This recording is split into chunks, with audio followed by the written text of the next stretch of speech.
Well, hello everybody. We're on the road. Buckle up, please. Why? Because it's the law. Yeah, sure.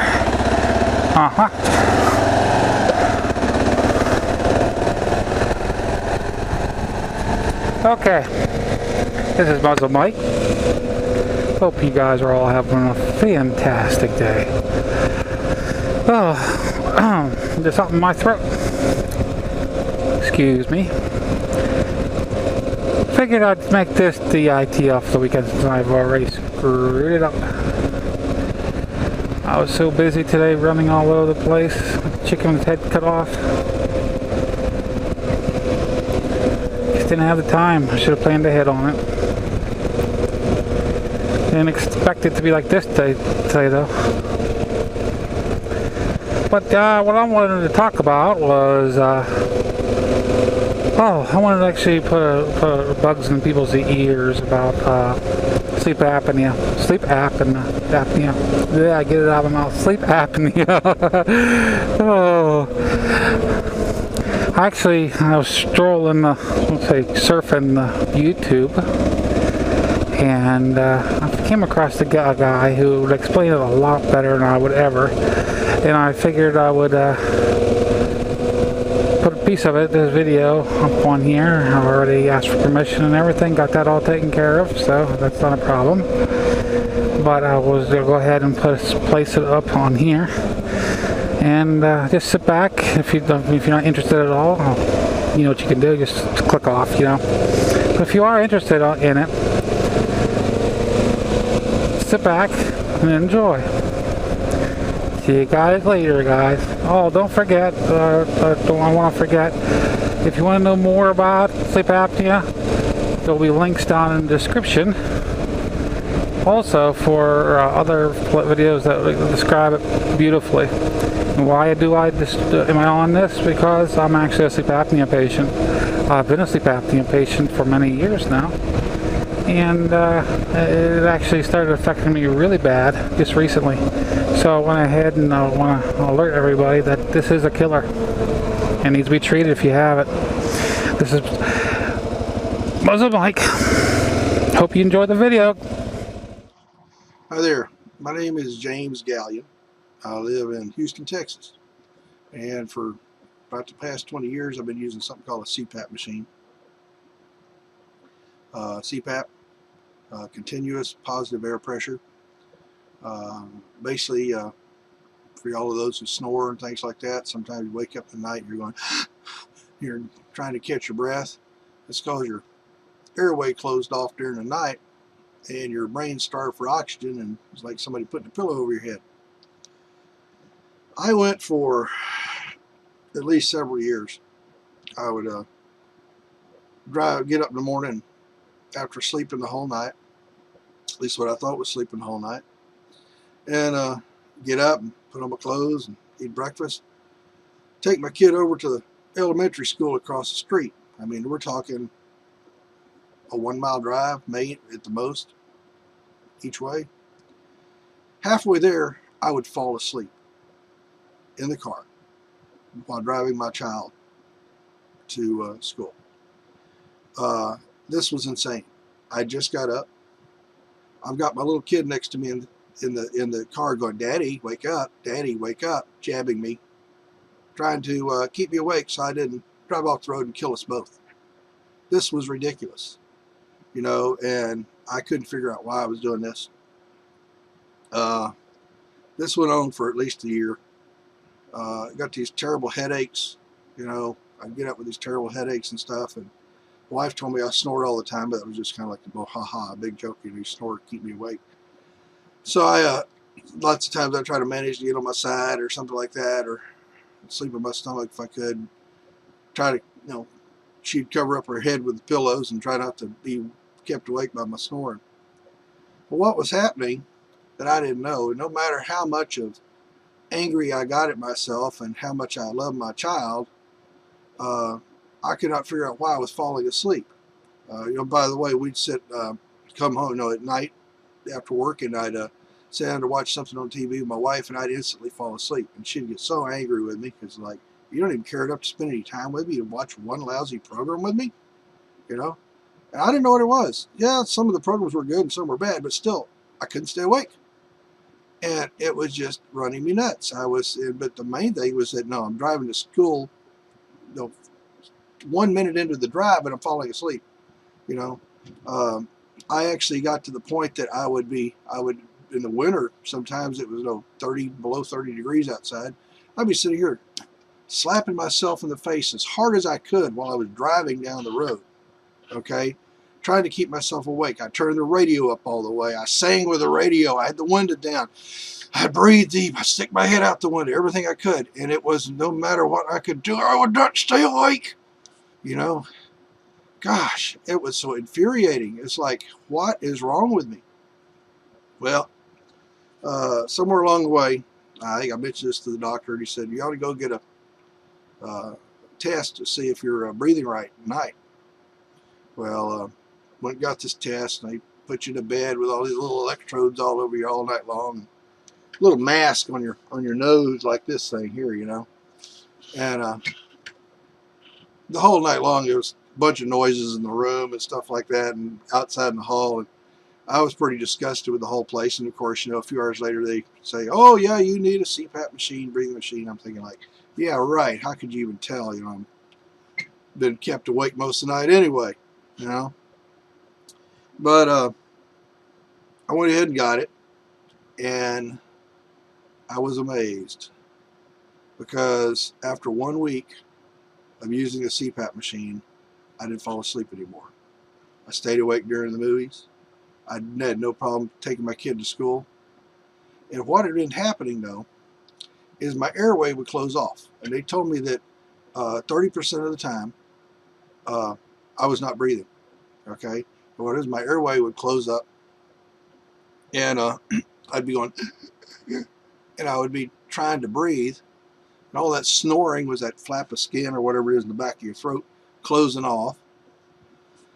And I was basically starving my brain for oxygen. Well, this does other little things besides making you fall asleep. It kills your brain cells. Okay? Now, you guys that snore at night, wake up with headaches, have trouble staying awake, stuff like this, more likely that's what the deal is. Okay? Well, the best solution, the only solution I know of, other than going to get a major operation on your throat, is get a CPAP machine, continuous positive air pressure. And you wear this little mask at night on your face when you're sleeping. And believe me, you're going to want to wear this thing once you see the difference that it makes. But only thing is, I've talked to ladies before who have husbands who take one look at this little mask here and say, I ain't wear that thing, you know. I guess maybe they figure the wives don't want to have sex with them or something, or it's unmanly or whatever.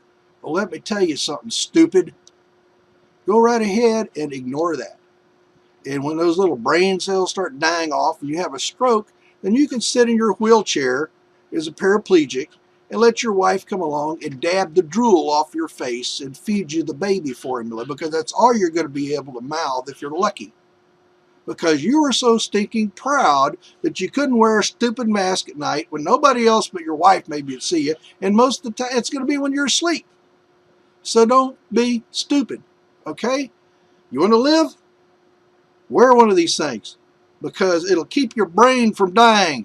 Because if you don't like it, go and just get somebody to tie a freaking cord around your neck and choke you off a few times, and end it. Do it. Not kill yourself off. Then might as well do it fast and save everybody else the trouble. Because it's stupid when you know there's something wrong and you know you got a solution to it, and your blasted pride is keeping you from it.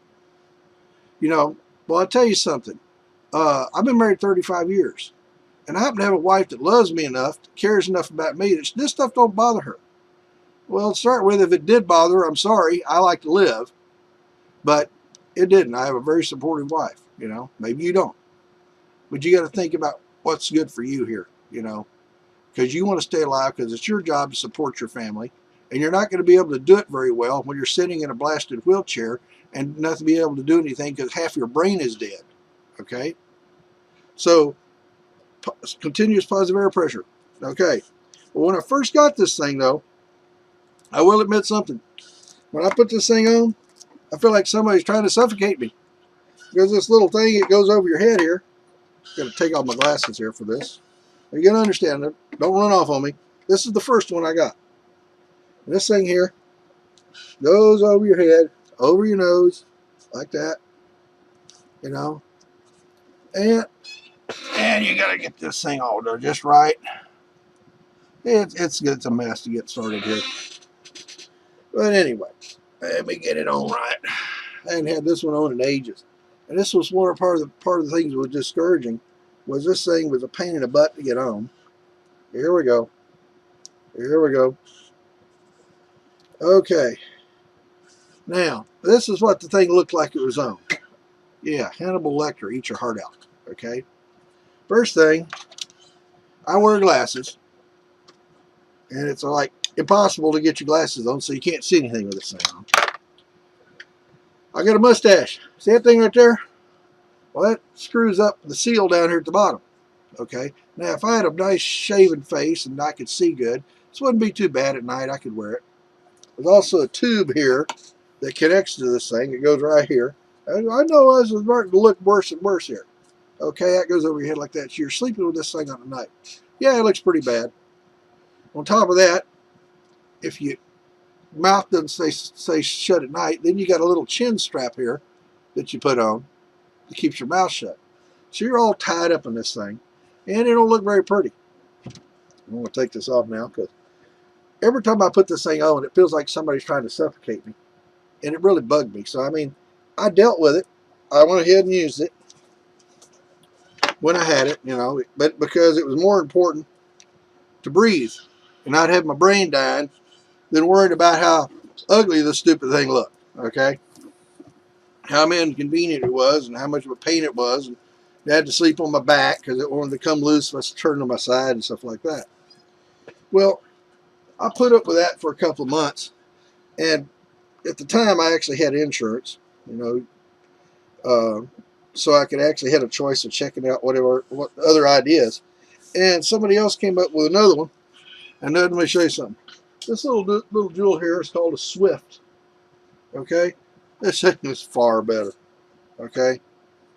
I may not be the best salesman for CPAP here, but I'm just telling you how it is. This does the exact same thing. Okay? Positive air pressure, just little nose pads, goes up against your nose. Bam. Like that. Very comfortable. No interference with your mustache. No interference with the hair on your face. You wear your glasses, you know. If you need to, you can wear this little chin strap if your mouth keeps falling open at night, because when you got on this positive air pressure thing, it pushes air in through your nose, but if you open your mouth in the middle of the night, the air goes kind of right straight through and right back out your mouth. So the idea is you want your mouth to be held shut. So you got this little fun thing to put on right here.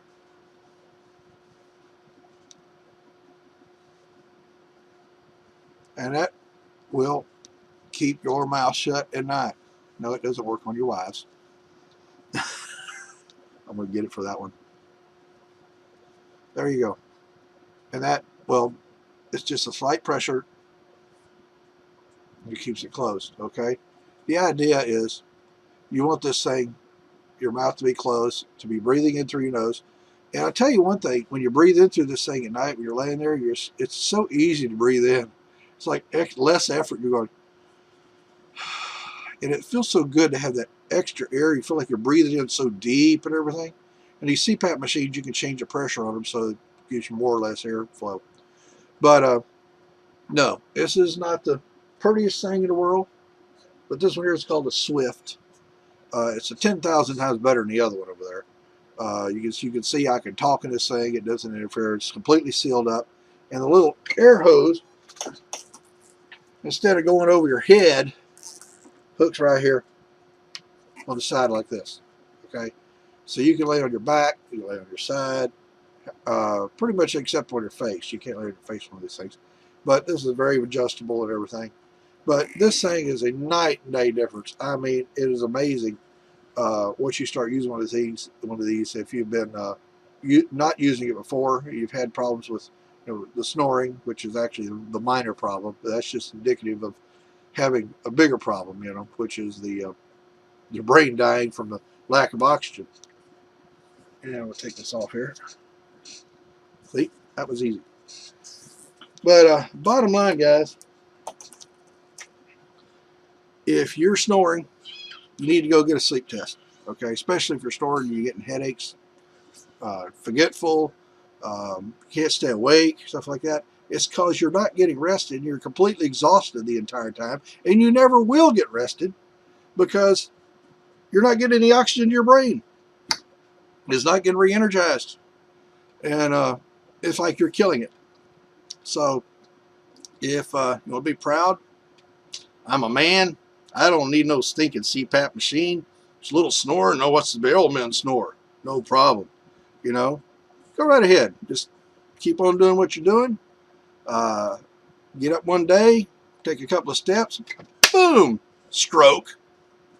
You're laying there on the floor quivering or whatever. It's all right. They call 911 and charge a monstrous amount of money to your family. They'll have huge bills, and then you won't be able to pay them because you'll be sitting there in a wheelchair all stroked out and won't be able to do much anything because part of your body's not working anymore because part of your brain is dead. Maybe you'll know people, maybe not, but don't worry. They'll be waiting on you hand and foot somewhere. Maybe somebody else will be wiping your butt because you won't be able to go to the bathroom by yourself, But I'm just telling you the way it is, okay? This thing is amazing. If you want to live, get one if you need it, okay? Get it checked out. Go get a sleep test. See if that's what you need. If you don't need it, fine. If you do, get it and use it. And that Swift brand, much better, lighter weight, weighs a third of what the other does, works just as good. Wear your glasses, mustache, no problem with it. So I'm telling you how it is. I'm James Gallion. I'm in Houston, Texas. You can write me if you want to at angelhelp, ANGELHELP 777 at sbcglobal.net. I will try to respond if you have any questions. And good luck, and God bless you. Hello guys, I hope you enjoyed the video. Sorry about the mess up this week. I'll do better next week. I hope you guys have a great day. Goodbye, this is MuzzleMike signing out.